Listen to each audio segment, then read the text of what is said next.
We'll have ourselves a pretty pleasant night on our hands as we have partly cloudy skies further to the south and east, clearing out to the west. Teens and low 20s for overnight lows, pretty close to average for this time of year.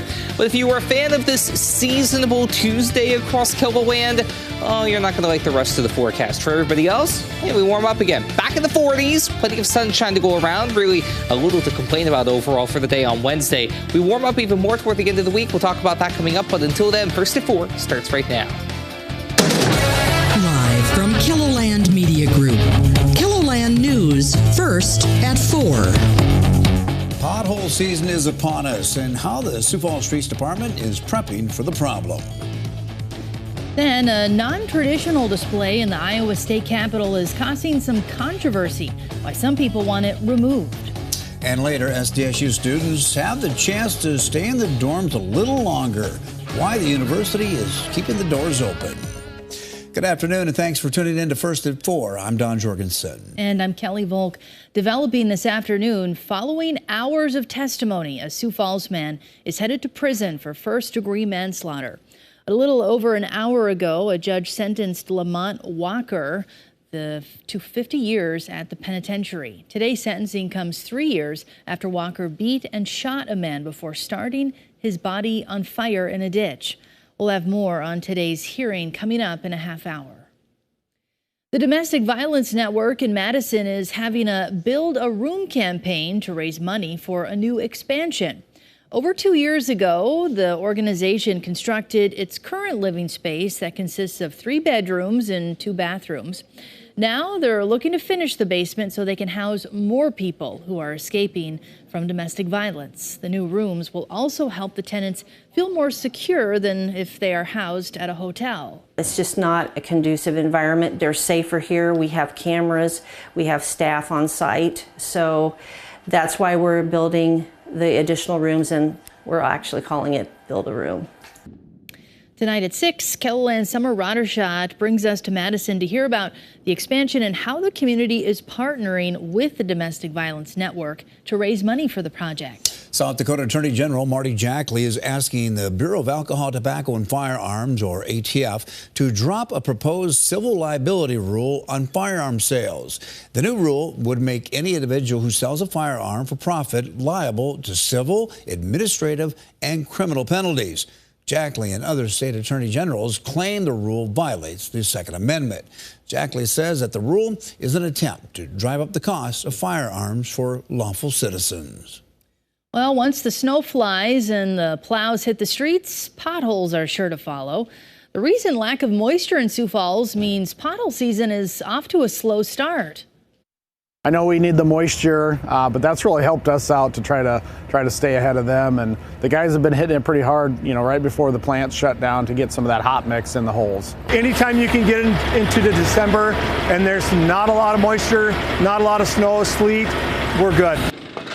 And as long as temperatures remain seasonably warm, Hansen says they'll use hot asphalt, recycled materials from summer's overlay projects to patch the potholes. But once the frigid temperatures settle in, they'll use a cold patch, which is more pliable, to fill the potholes. And we know it'll happen sooner or later. Yeah. We're going to get some frigid temperatures, but for now, it's been pretty nice. We sure are spoiled. Even the pothole season is mild, Adam. Yeah, exactly. A low bar to clear to be better than what we had last year between the snow and basically potholes that never seem to end. But we are certainly doing a lot better in that regard. And I think that's something that everybody can get behind, at least for that, as we go into another pretty quiet run of weather across Kiloland. We'll start up in Mobridge this time around. There is a little bit of snow on the ground, not much. But it's there. 33 south wind at 6 miles per hour. It's been a pretty nice day overall across really the entirety of Kiloland. Take a look at that beautiful blue sky over downtown Sioux Falls. 33 at the airport, a westerly breeze at just 6 miles per hour. We did get a little more snow in a few locations down to the southwest from Jackson, northwestern Bennett County through Oglala, Lakota County, toward the Hot Springs area in Fall River County, and then southern Custer County as well. Not much, an inch or less in many locations, but considering how difficult snow has been to come by, it's something to note all the same.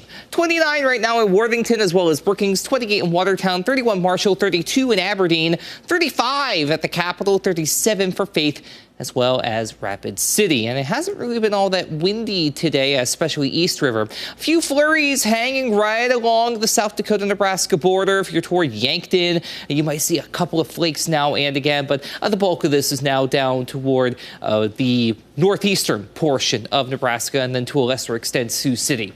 Overnight low temperatures tonight will be falling into the teens and low 20s with a generally light breeze in place. Tomorrow, though, we warm up again. We're back in the 40s and low to mid 40s at that for southeastern as well as much of northeastern KELOLAND as well. Plenty of sunshine to go around as well. This would be one of the best days of the next 7 or so, and that's saying something considering winter is going to remain on easy mode regardless of what side of the river you're on. We'll go through the rest of your 7-day forecast as we head through the hour. Okay, thanks, Adam. University of Iowa athlete has signed another NIL deal. Basketball player Caitlin Clark has signed on to Gatorade's elite athlete roster. The complete financial terms of the deal haven't been released, but Gatorade has committed $22,000 to Caitlin Clark Foundation, and Clark has already inked NIL deals with other companies, including Nike, Hy-Vee, and Buick. If you are visiting the Iowa State House in the next few days, you might see a holiday display set up by the Satanic Temple of Iowa. The Satanic Temple is a non-theistic, federally recognized religion that uses the symbol of Satan to convey its message about religious freedom. As Bo Bauman from our CBS affiliate in Des Moines shows us, there is pushback against the display. The supporters of this group say if there can be a Christmas tree here in the Capitol, then they can display this put on by the Iowa Satanic Temple. We're going to really relish the opportunity to be represented in a public forum. We don't have a church on every street corner. Lucian Greaves, co-founder of the Satanic Temple, says this satanic display is a symbol for their right of religious freedom. He says if you don't like it, don't look at it. My feeling is that if people don't like our displays in public forums, they don't have to engage with them. They don't have to view them. It's a very dark, evil force.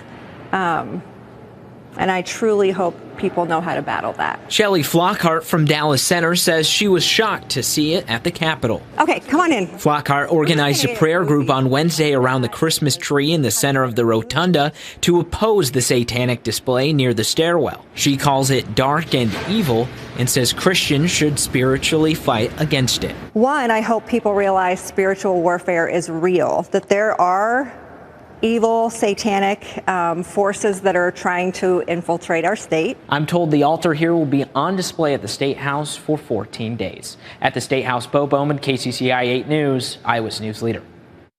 The display will be up until December 15th. A spokesperson for the Iowa Department of Administrative Services says the group applied for the spot and met all the requirements for having a display in the Capitol.